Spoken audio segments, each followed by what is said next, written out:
रिश्ते रीति रिवाज से नहीं दिल से बनते हैं। जब बहू ने कहा, माँ इस बार मैं मायके नहीं आपके आंचल में माँ बनना चाहती हूँ। कहानी शुरू होती है, अरे नीरज जरा जल्दी जाकर बाजार से मिठाई ले आ। आज मेरा मन पूरी दुनिया को मिठाई खिलाने का कर रहा है। सावित्री देवी खुशी से झूमते हुए बोली, क्या बात है माँ, इतनी खुशी किस बात की? नीरज ने मुस्कुराकर पूछा। सावित्री देवी की आंखें भर आई। तेरे बड़े भाई विवेक का प्रमोशन हो गया और अभी अभी बहू सिया ने बताया कि मैं दादी बनने वाली हूँ। लगता है भगवान ने मेरी सारी प्रार्थनाएं एक साथ सुन ली। घर में खुशी का माहौल था। विवेक और सिया की शादी को 4 साल हो चुके थे। इलाज, दवाइयां और समाज के ताने सहने के बाद आखिरकार यह खुशखबरी आई थी। सावित्री देवी तो सिया को बहू नहीं बेटी मानती थी। उसकी हर पसंद नापसंद का ध्यान रखती थी। दिन बीतते गए। सिया का 7वां महीना लगने वाला था। एक शाम उसका फोन बजा। दूसरी तरफ उसकी माँ थी। बेटा, अब 7वां महीना शुरू हो जाएगा। पहली डिलीवरी मायके में ही होती है। हमने तेरा कमरा भी तैयार कर दिया है। अगले हफ्ते तेरे पापा लेने आ जाएंगे। सिया चुप हो गई। फोन रखने के बाद वह बरामदे में बैठी रही। उसकी आंखें बार बार सावित्री देवी की ओर उठ जाती, जो छोटे छोटे ऊनी मोजे बुन रही थी। वह मुस्कुराकर बोली, देख बहू, अगर पोती हुई तो गुलाबी पहनाऊंगी और पोता हुआ तो नीले रंग के। उनकी आंखों की चमक देखकर सिया का दिल भर आया। रात को खाने की मेज पर उसने धीरे से कहा, माँ जी, मम्मी चाहती है कि मैं डिलीवरी के लिए मायके चली जाऊं। इतना सुनते ही सावित्री देवी के हाथ रुक गए। उन्होंने मुस्कुराने की कोशिश की। बेटा, जैसा तुम्हें ठीक लगे। आखिर पहली डिलीवरी में बेटी अपनी मां के पास ही सहज महसूस करती है। उन्होंने इतना ही कहा, लेकिन खाना खाते खाते उनकी आंखें कई बार भर आई। रात को सिया पानी लेने उठी तो उसने देखा सावित्री देवी मंदिर में बैठी भगवान से कह रही थी, हे ठाकुर जी, बहू को उसके मायके में खुश रखना। बस एक दुख रहेगा कि जिस बच्चे का सपना मैंने बरसों देखा, उसकी पहली किलकारी शायद मैं नहीं सुन पाऊंगी। इतना कहकर उन्होंने चुपके से आंसू पोंछ लिए। सिया वहीं खड़ी रह गई। उसे पहली बार एहसास हुआ, जिस औरत ने उसे कभी बहू नहीं समझा, वह आज अपने दिल पर पत्थर रखकर उसे जाने की अनुमति दे रही है। अगले दिन उसके पापा उसे लेने आए। सामान गाड़ी में रखा जाने लगा। सावित्री देवी बार बार सिया के कपड़ों को ठीक कर रही थी। ये दवा समय पर लेना, ज्यादा देर खड़ी मत रहना, और हाँ, अगर रात को डर लगे तो तुरंत फोन कर देना। इतना कहते कहते उनकी आवाज भर आ गई। सिया अचानक उनके गले लगकर फुट फुट कर रो पड़ी। माँ, मैं कहीं नहीं जा रही। सब चौंक गए। लेकिन बेटा, उसके पापा बोले। सिया ने उनकी ओर देखकर हाथ जोड़ लिए।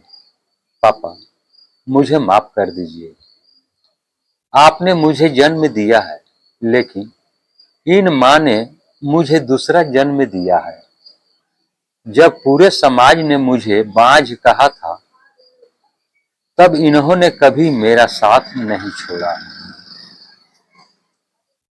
डॉक्टर के हर चक्कर में ये मेरे साथ थी। मेरी हर रिपोर्ट देखकर मुझसे ज्यादा रोई थी। आज जब मेरा बच्चा आने वाला है, तो क्या मैं इनसे वह खुशी छीन लूं? पूरा घर सन्न रह गया। उसके पापा की आंखें भी भर आई। उन्होंने सावित्री देवी की तरफ देखा और बोले, बहन जी, सच कहूं, आज आपने हमारी बेटी को नहीं, इंसानियत को जीना सिखाया है। हमें अपनी बेटी पर गर्व है। सावित्री देवी रोते हुए बोली, नहीं भाई साहब, बेटी आपकी है। मैंने तो बस उसका थोड़ा सा दर्द बांटा है। 2 महीने बाद रात के 2 बजे अचानक सिया को तेज दर्द शुरू हुआ।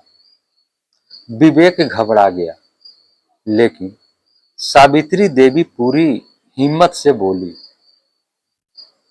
घबराना मत, मैंने सब तैयारी कर रखी है। अस्पताल पहुंचे।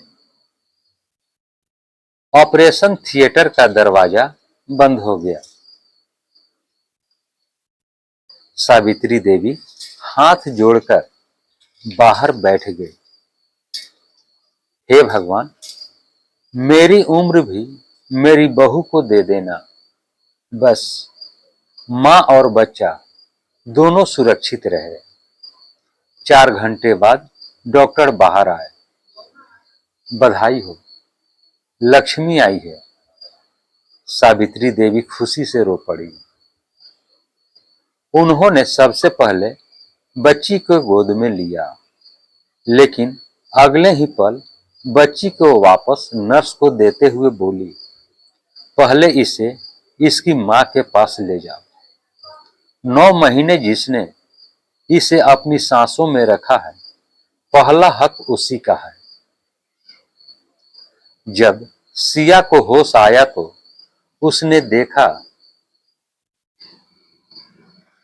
सावित्री देवी उसकी बेटी को गोद में लिए लोरी गा रही थी। उसे देखते ही बोली, देख बहू, हमारी बिटिया बिल्कुल तेरी तरह मुस्कुरा रही है।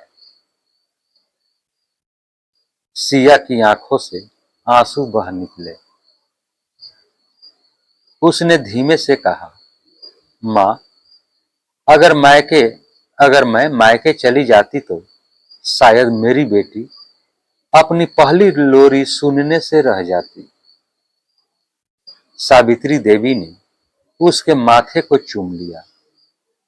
बेटा, मां बनने के बाद लड़की 2 घरों की नहीं रहती। वह उस घर की हो जाती है जहां उसके आंसू बिना बताए पढ़ लिए जाए। कुछ दिन बाद सिया की मां अपनी नातिन को देखने आई। उन्होंने सावित्री देवी के हाथ पकड़कर कहा, बहन, मैंने बेटी को जन्म दिया था, लेकिन आज समझ आया कि उसे मां आपने बनाया है। सावित्री देवी मुस्कुराई। बच्चे खून से नहीं, अपनापन से अपने बनते हैं। उस दिन दोनों माएं एक दूसरे के गले लगकर रो रही थी और छोटी सी बच्ची उनकी गोद में मुस्कुरा रही थी। इस कहानी का संदेश है कि रिश्ते सिर्फ रीति रिवाजों से नहीं, बल्कि प्रेम, विश्वास और त्याग से बनते हैं। जहां बहू को बेटी का सम्मान और सास को मां का स्थान मिल जाए, वहां हर घर सचमुच स्वर्ग बन जाता है। दोस्तों, यह कहानी आपको कैसी लगी? कहानी को लाइक करें, शेयर करें। चैनल पर नए हैं तो चैनल को सब्सक्राइब कर लें, बेल आइकन का बटन दबा दें कि आपको इस तरह की कहानियां मिलती रहे। अब हम लोग नए कहानी के साथ नए वीडियो में मिलते हैं। तब तक के लिए जय हिंद, जय भारत।